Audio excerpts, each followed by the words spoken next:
Picture a Sunday evening in late May, England, a small town, the kind of place where you leave your back door unlocked, where you know your neighbors by first name, where nothing really bad ever happens. Or at least, that's what everyone believes. The sun is still up, a barbecue is winding down, a family is laughing in the garden, and a 17-year-old girl with long red hair, pulled into a ponytail, is heading upstairs to get changed. She's going to be gone for maybe an hour. Her friend lives 5 minutes up the road. She'll nip over, get some photos taken, and be back before the food goes cold. She says goodbye to her dad. He grins at her, tells her she looks like Olivia Newton-John. That is the last time Steve Williams ever sees his daughter alive. What happens next inside a house just 5 minutes from that barbecue is so calculated, so deliberately planned, and so utterly without mercy that senior investigators with decades of experience, people who had seen the very worst that human beings can do to one another, were visibly shaken when they reviewed the evidence. And here's the thing that will stay with you long after this video ends.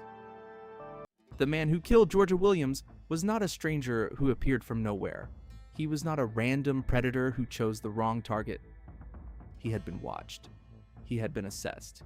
Professionals had looked directly at him, used the word dangerous, written it down, put it on record, and then the system that was supposed to protect people like Georgia looked away. 5 years before he killed her, he tried to strangle another girl.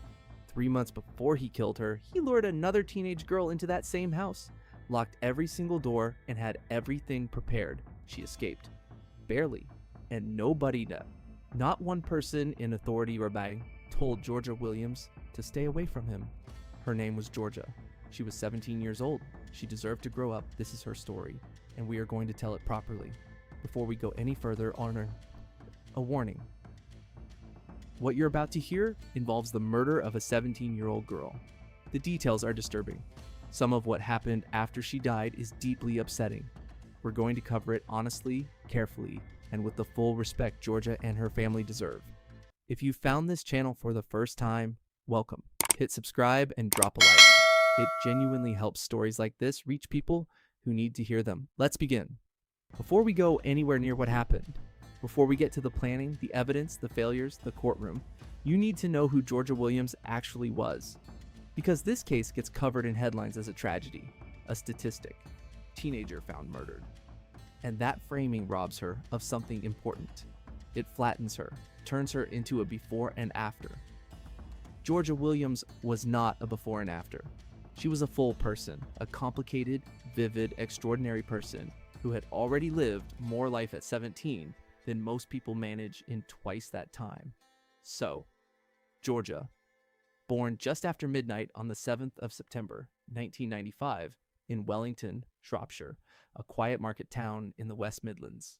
The kind of place where the high street still has a butcher and a baker, where people say good morning to strangers, where if something bad happens, the whole town feels it. She came into the world quickly. Her parents, Steve and Lynette, barely made it to the hospital in time. And from that very first moment, Georgia was not waiting around for anyone. Steve Williams already had one daughter, Scarlett.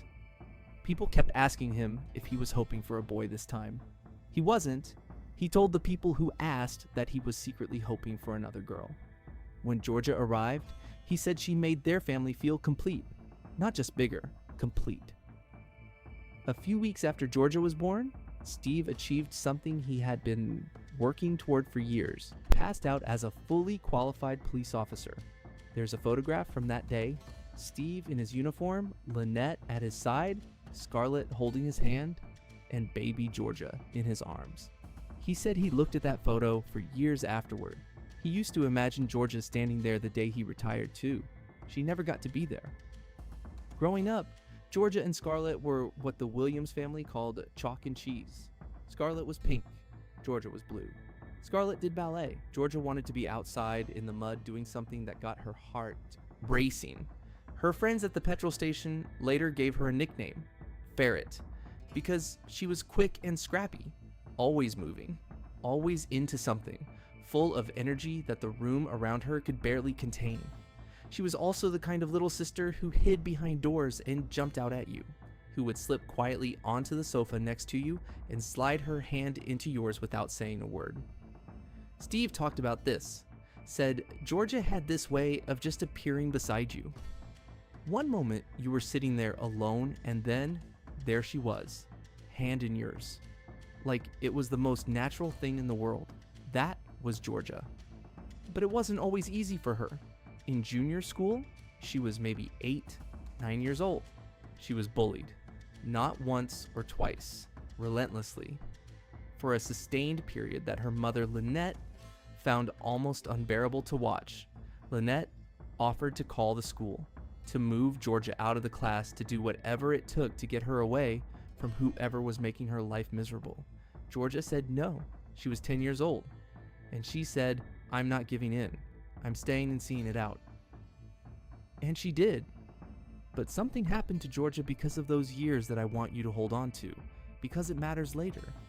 She came out the other side of being bullied with a bone-deep understanding of what it felt like to be the outsider, to be the one nobody talks to be invisible in a room full of people. She never forgot that feeling, and she made a quiet decision, the kind of decision a 10-year-old rarely makes and actually keeps, that she would never be the person who made someone else feel that way. She would never be the one who looked away from the person standing alone at the edge of things. By the time high school came around, everything had flipped. Georgia was popular, trusted, elected head girl of Wood Technology College, the rough British equivalent of class president. She was on the student council. She volunteered as part of the matchday safety team at AFC Telford United. She joined the Air Training Corps, earned the rank of corporal. She was studying A-levels in biology, sport, and psychology. And she had a plan. She wanted to become an RAF paramedic, frontline, the most extreme circumstances imaginable, lives hanging in the balance. That was exactly the kind of role Georgia wanted, not because she was fearless, but because she wanted to matter. She wanted to be the person who showed up when everything had gone wrong. At 15, she sat down and wrote a bucket list, everything she wanted to do and see and experience. She never got to finish it. When she turned 17, Georgia got a part-time job at a local petrol station to start saving for her future. She made friends with almost every single person who worked there within the first week. That was just how she moved through the world. Walk into a room, and 20 minutes later, everyone in it felt like they'd known her for years. But there was one person at that petrol station who wasn't part of the group, quieter than the rest, a little on the outside of things, a little lonely. Georgia noticed. Of course she did. She knew exactly what that felt like, and she wasn't going to stand by and watch it continue. His name was Jamie Reynolds.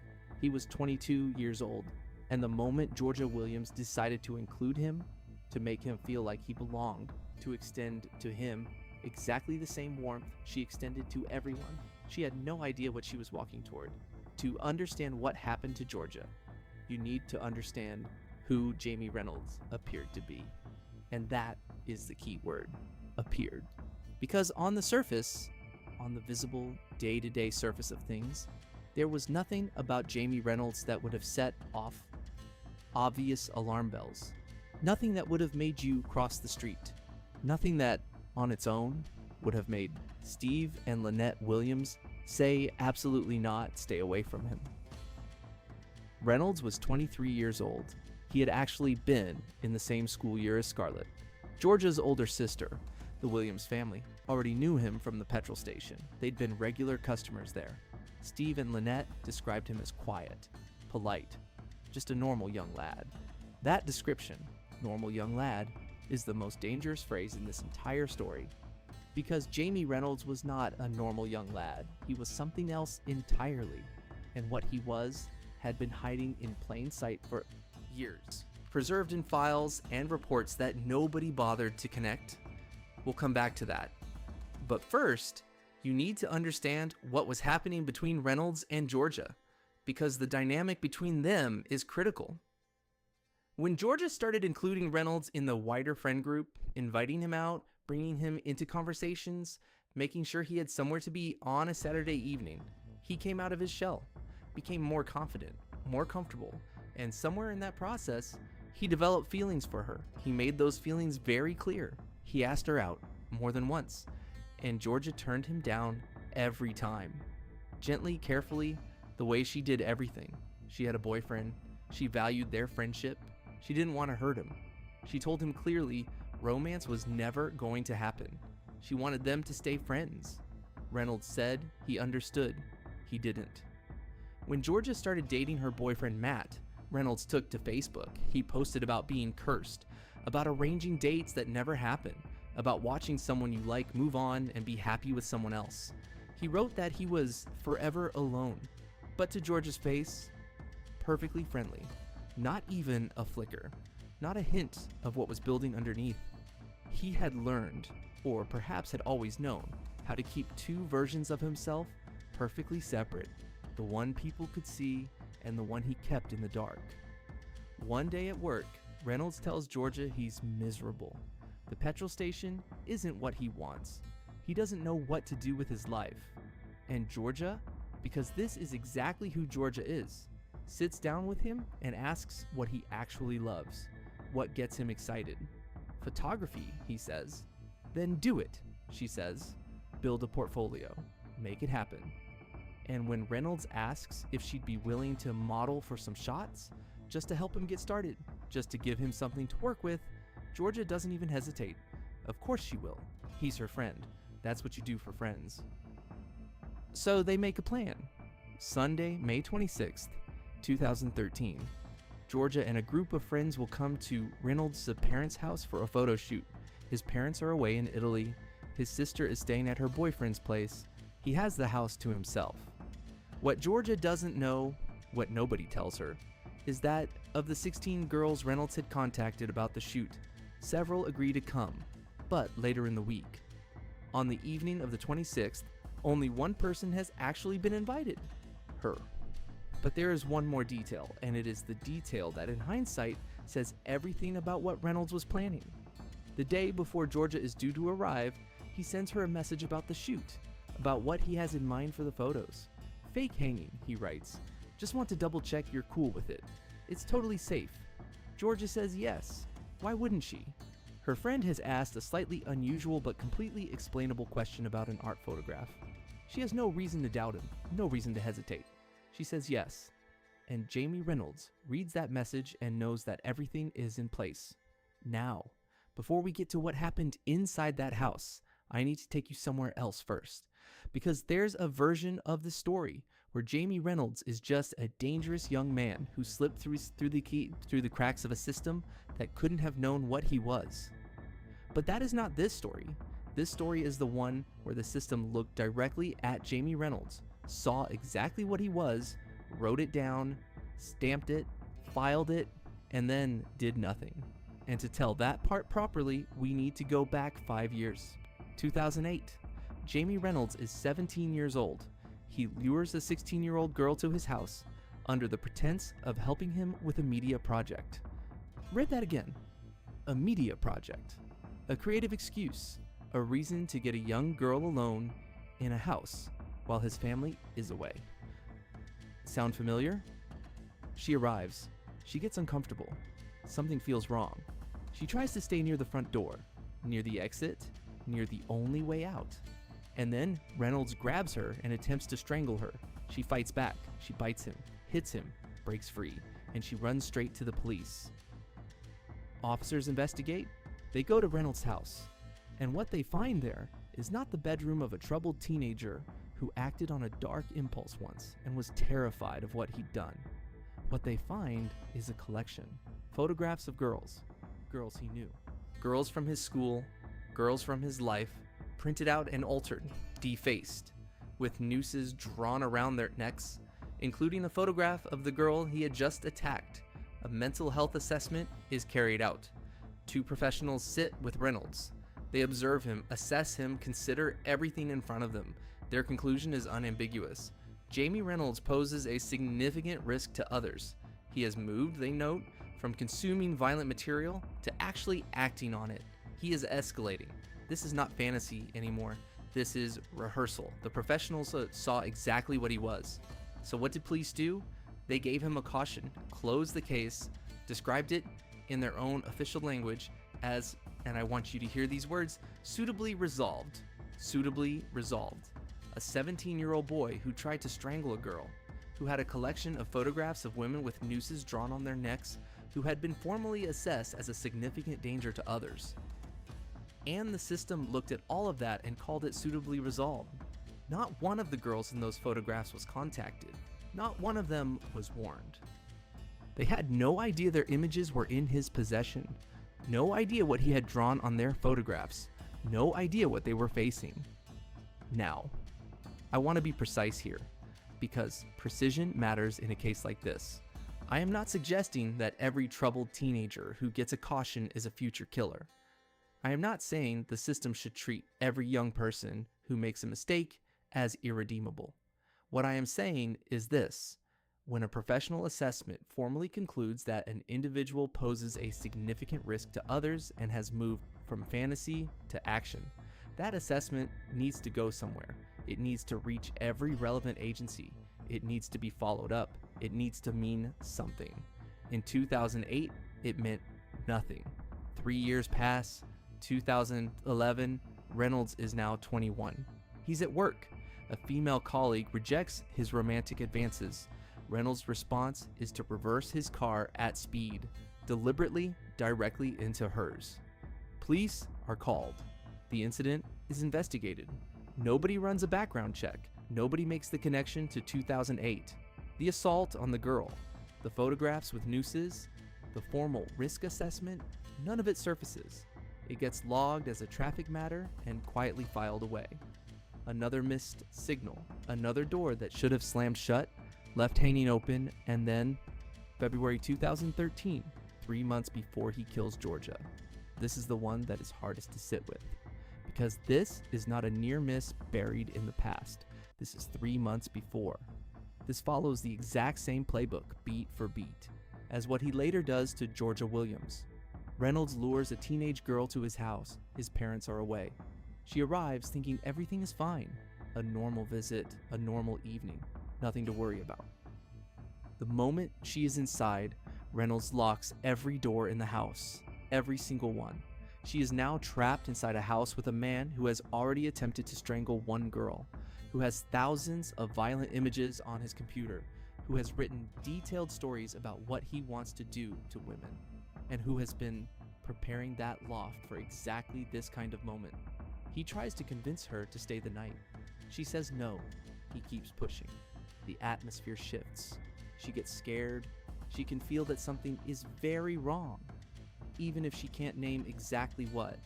And then she tells him, flat out, her voice shaking, probably, "If you do not open these doors right now, I am throwing myself through that window." Think about what it takes to say that. Think about how frightened she must have been in that moment to mean it. Reynolds pauses, then calmly tells her he can't find the keys. He's misplaced them. What a coincidence. He makes a show of searching. She stands there shaking. He finds the keys, opens the door. She runs. She had no idea how close she came to never leaving that house. He had already prepared the loft. Written himself, reminder notes. He had a plan for her, the same plan he later carried out on Georgia. She got lucky. Georgia didn't. And this incident was never reported to police. Now, let's talk about what investigators find when they search Reynolds' house and computer after Georgia goes missing. Because the picture that emerges is not of a troubled young man who snapped. It is of someone who had been building toward this moment. Systematically, deliberately, obsessively, for years. 16,800 images, 72 videos, extreme violent pornography, snuff films, material depicting the torture and killing of women, 40 handwritten stories describing rape, asphyxiation, and murder. Most of the victims in those stories are women Reynolds actually knew, women from his real life given their real names. And one of those stories, one of those 40 handwritten stories, is titled Georgia Williams. He started writing it in January 2013. He finished it 3 weeks before he killed her. It describes in explicit detail exactly what he planned to do to her, what he planned to do before and after. It is not a fantasy. It is a blueprint, a step-by-step plan written in his own hand months before Georgia ever walked through his front door. He knew exactly what he was going to do. He had known for months. And every single person whose job it was to stop him, every agency, every officer, every professional who had ever been given a file with his name on it, had already moved on. Let's go back to Sunday, May 26th, 2013. The last day of Georgia Williams' life begins the way good days do, slowly, warmly, without any sign of what's coming. Steve Williams comes home from work in the afternoon, and the sun is out properly. The kind of spring afternoon that makes you want to be outside. So the family decides to have a barbecue. Not a planned event, just one of those things that happens organically when the weather is right and everyone is around. The whole family is there. Grandparents, aunts and uncles, Scarlett, Lynette, a full garden full of noise and food and laughter, the smell of charcoal, people talking over each other. Georgia is there too, happy, present, genuinely enjoying the afternoon, but she has somewhere to be. Lynette pulls her aside at some point during the afternoon, tries to talk her out of going. "Why don't you just give it a miss tonight?" she says. "Stay with us. Jamie will understand. It's a beautiful evening, just stay." Georgia thinks about it. She genuinely considers it. The afternoon is perfect. Everyone she loves is right here. There is absolutely no reason she has to leave. But Jamie only lives 5 minutes away, a 5-minute walk up the road.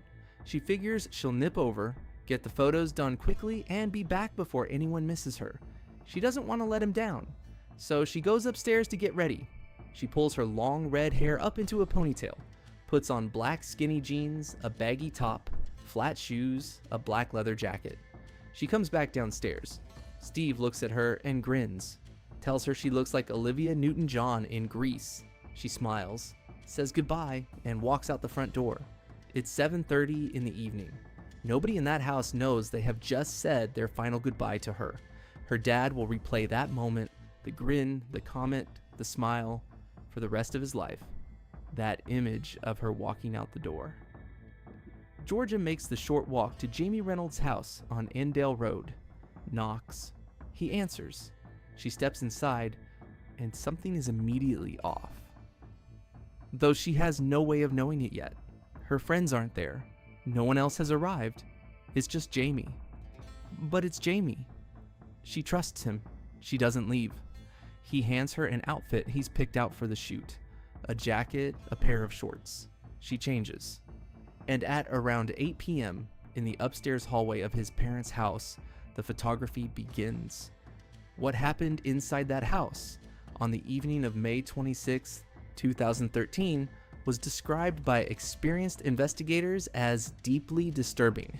Georgia's story deserves to be told honestly, and so we're going to cover what happened carefully and with every ounce of the dignity she deserves. When police eventually recovered the images from Reynolds' camera, they told a story that unfolded in stages.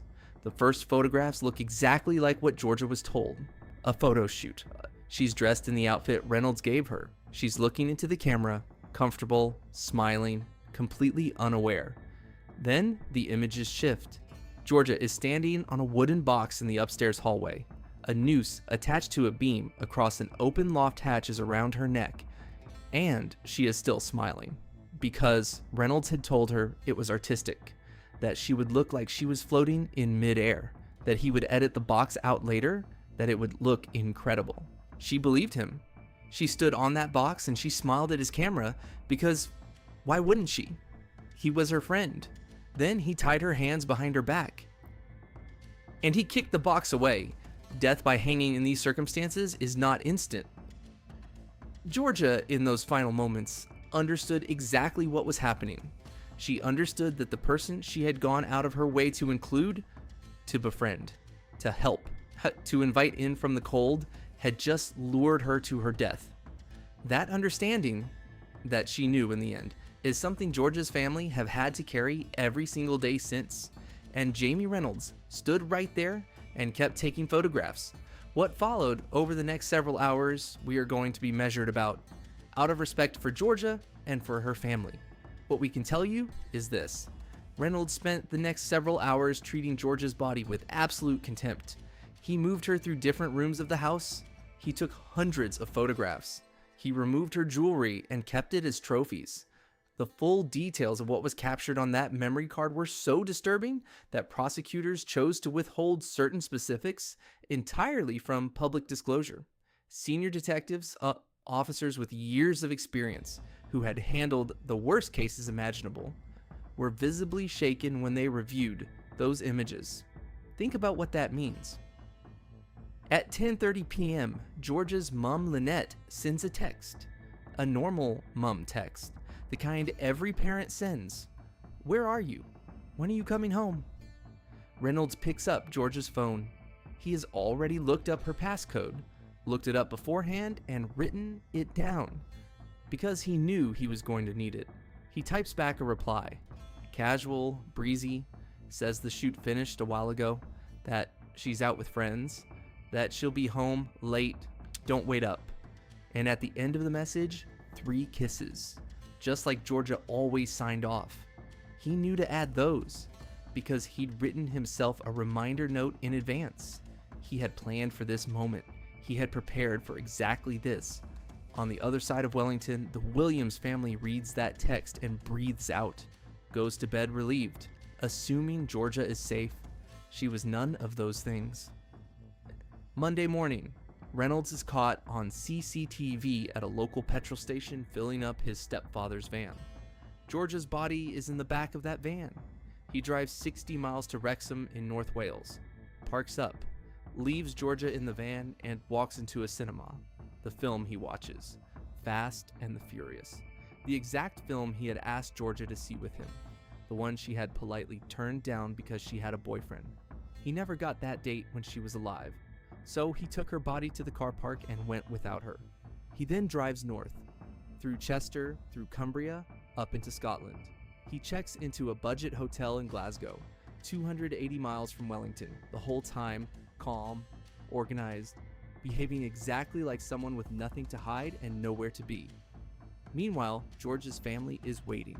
Monday passes. They tell themselves she went to a music festival. She had plans to go that day. Maybe she went straight there from her friend's place. That sounds like Georgia. That makes sense. But then Monday night comes and she still isn't home. And then Tuesday morning arrives. Tuesday is Georgia's first ever driving lesson. She has been counting down to this. 17 years old, finally learning to drive. This is the day she has been waiting for. And there is no version of Georgia Williams that misses this lesson. She doesn't show up. Her parents start calling everyone, every friend, every number they have. And the answer is the same every time. Nobody has seen her. Nobody has heard from her. Not in days. Her phone goes straight to voicemail. Her boyfriend Matt posts a desperate appeal on Facebook. Word spreads through Wellington fast. Something is very wrong. Steve and Lynette go straight to the police. Wednesday, 5:30 in the morning. Steve and Lynette are woken by a knock at the door. Steve gets up, opens it. Standing on his doorstep are 2 senior police officers. Steve Williams has been a detective for over 20 years. He has knocked on doors like this himself. He knows exactly what it means when officers of that rank arrive before sunrise. He turns to Lynette, and he says it over and over, even as she begs him to stop. He's killed her. He's killed her, hasn't he? He runs upstairs, is physically sick. He already knows. Police put out a public appeal on BBC's Crime Watch, asking if anyone had seen Reynolds' van, a silver Toyota, a specific registration plate, last spotted in Wrexham on the Monday. Remarkably, it works. Several people come forward. They had seen Reynolds on a mountain pass near Wrexham. His van had gotten stuck in the mud on the road. They'd stopped to help him. One person had taken a photograph on their phone. Police head straight to that area, to the woodland around the Nan-Wygarth Pass. It is May 31st, 2013, a Thursday. 4:47 in the afternoon. The trees here are thick, the kind of place where sound disappears, the kind of place where you could scream and nobody would hear you. Officers have been searching for 5 days. 5 days of dead ends, false hope, a family waiting by the phone. They push through undergrowth, mud on their boots, low branches catching at their jackets on a narrow path up the hillside. Then one officer stops walking. She's there, barely a meter from the path, as if he'd wanted her to be found eventually, not hidden, not buried, just left. 17 years old, left naked in the dirt, exposed to 4 days of wind and rain. No dignity, no burial, just discarded. Georgia Williams. Steve Williams goes to identify his daughter. He sees what Reynolds did to her in those final hours, the state she is in after 5 days in those woods.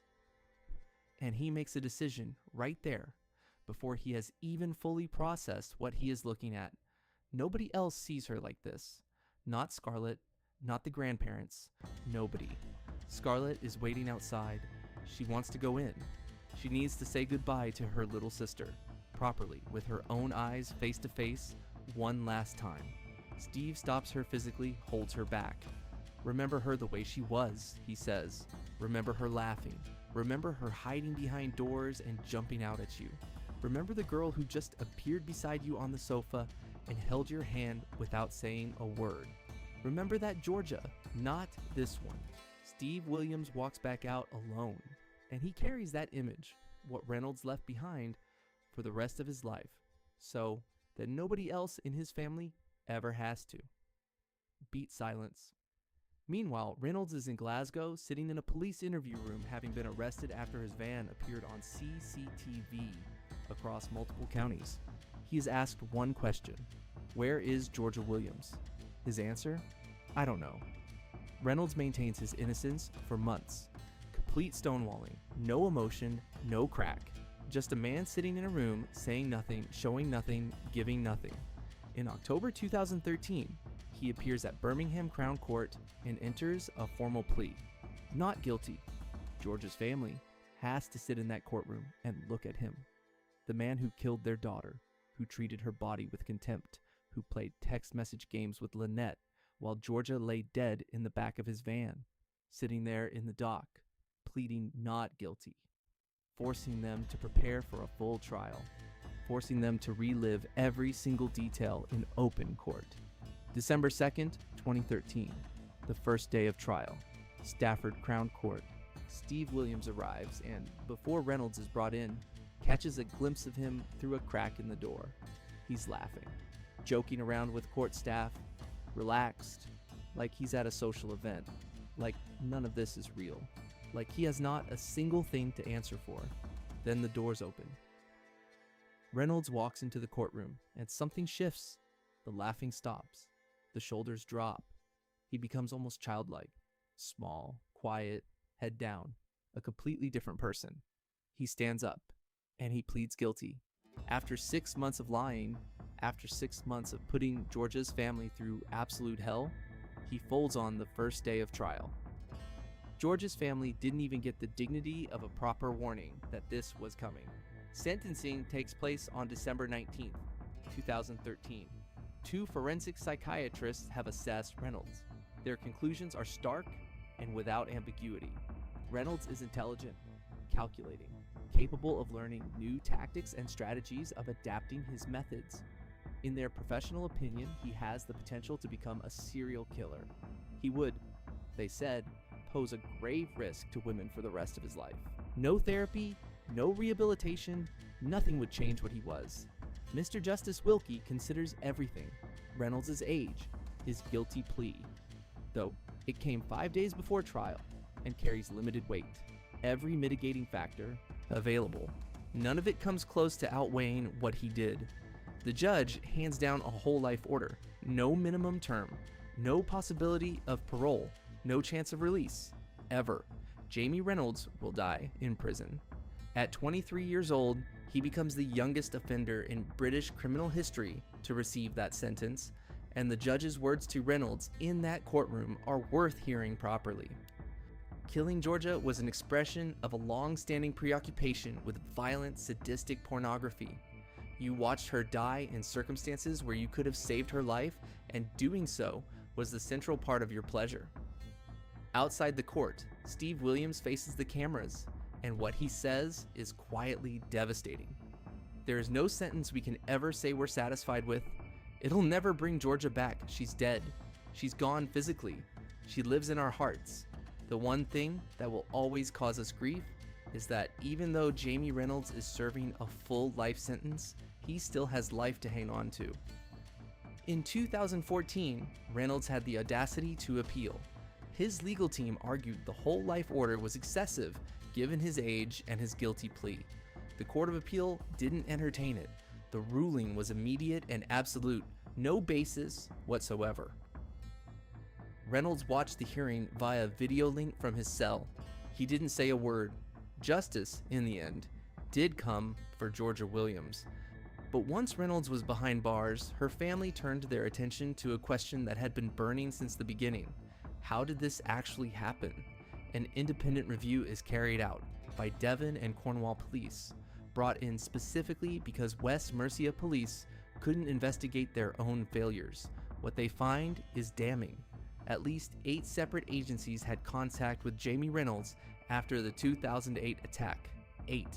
The police, mental health services, children's services, youth offending teams. All of them circling the same dangerous man. None of them properly communicating with the others. Each agency assuming someone else was handling it. Each one passing the file along, or sitting on it, or quietly closing it. Nobody was handling it. The reviews concludes that a confused and uncoordinated approach meant that critical information never landed where it needed to. Reynolds just kept going, kept escalating, while the system looked the other way. 6 West Mercia police officers are served with misconduct notices. Steve Williams, a man who gave over 20 years of his life to that same police force, describes those notices as the equivalent of naughty school children being told off by a head teacher, a slap on the wrist, for missing every warning sign that led to his daughter's death. He resigns from the police shortly after, says he has lost all confidence in the institution he dedicated his career to, that he cannot continue serving alongside the people who failed Georgia. The chief constable of West Mercia issues a public apology to the Williams family. His words are direct. "We got it wrong. We shouldn't have got it wrong. We let them down." But perhaps the most haunting voice in all of this belongs to someone you haven't heard from yet. Her name is Jadine Dunning, a close friend of Scarlett, someone who had known Reynolds for years. When the review is published, it emerges that Reynolds had altered a photograph of Jadine too, printed it out, drew a noose around her neck. Police had known about that image since 2008. 5 years. They had known for 5 years, and they never told her. When Jadine finally finds out, she says 4 words that carry the full weight of everything. "If I had known in 2008, I would have warned Georgia to stay away from him." She had asked police, after the 2008 investigation, whether everything feasible had been done to protect her. She was told yes. She says, "From where I'm sitting, nothing at all was done." Steve Williams read the full review with Lynette. Afterward, he said, "Having lost Georgia to pure evil, we cried when we read this report because it was so obvious that Reynolds was, if not one already, a murderer in the making. Georgia's death could have been prevented." He's right. And that is the part of this story that never gets easier to sit with. The nights are the hardest. Lynette spoke openly about what life looks like after losing Georgia. She said, "One of us will wake the other up at night screaming. We help each other through them. I relive the day as soon as I wake up, or when I try to sleep. I feel drained most of the time. It's on my mind constantly. It never goes away." That is what Jamie Reynolds left behind. Not just a family without a daughter, but a family that cannot sleep. A father who had to leave the career he loved. A sister who was held back from saying a proper goodbye at the worst moment of her life. A mother who wakes up in the dark calling her daughter's name, and yet, somehow, they found a way to keep going. Not for Reynolds, not for the system that failed them, for Georgia. In June 2013, just weeks after losing their daughter, Steve and Lynette set up the Georgia Williams Trust, a charity dedicated to giving young people access to outdoor adventures, music, and life-building experiences. The kind of things Georgia lived for. The kind of thing she had written on that bucket list at 15. A list she never got to finish, The motto is 3 words that sound exactly like her: free her spirit. The local community in Wellington rallied around the family. Over 2,000 pounds were raised for a memorial bench, a place where the people who loved her can sit and talk to her and remember. Lynette later wrote a memoir about her daughter, Our Georgia, published 10 years after her death. A mother sitting down and saying to the world, "You need to know who she really was." And Georgia's bucket list, written by a 15-year-old girl with her whole life mapped out in front of her, is still being worked through, item by item, by the people who loved her most. Every time one of those items gets ticked off, it is Georgia's people saying, "We haven't forgotten. We are still here, and so are you." Scarlett said of her sister, "She would do anything for anyone. I'm going to do everything for her from now on. She is my little sister. But beyond that, she will always be my best friend too." That is who Georgia was. That is who she still is to every single person who knew her. Georgia Williams wanted to be an RAF paramedic. She wanted to save lives on the front line. She wanted every person who walked into every room she was in to feel seen and included and welcome. She spent her last evening trying to help someone who didn't deserve a single moment of her kindness. She held her hand out to someone standing alone in the cold. She brought him in from the outside because she knew what it felt like to stand there, and he used that against her. Her name was Georgia. She was 17 years old. She deserves so much more. If Georgia's story hit you the way it hit me, if you're sitting there right now with that particular mix of grief and rage and pure disbelief that this was allowed to happen, then I want to hear from you. Drop a comment below, tell me where you're watching from, and tell me this. What should have happened in 2008? Because Reynolds was 17 when he first attacked a girl. The warning signs were all there. The professionals saw them, the reports were written, the assessments were filed, and then nothing changed. So what needs to change? What has to be different so that the next Georgia Williams gets to live her life? I read every single comment, everyone, so tell me what you think. If this video meant something to you, if you think Georgia's story deserves to be heard, please hit the like button. It genuinely helps more people find her. And if you're not subscribed yet, now is the time. Every week, we cover cases like this one, real people, real families, stories that deserve to be told properly and remembered. Georgia's family set up the Georgia Williams Trust so that her spirit keeps moving in the world, so that young people get to go out and live the kind of life she had mapped out for herself. And Steve Williams, her dad, comes into her room every night before bed. He has a talk with Georgia, asks her if she's all right, asks her to let him know she's safe.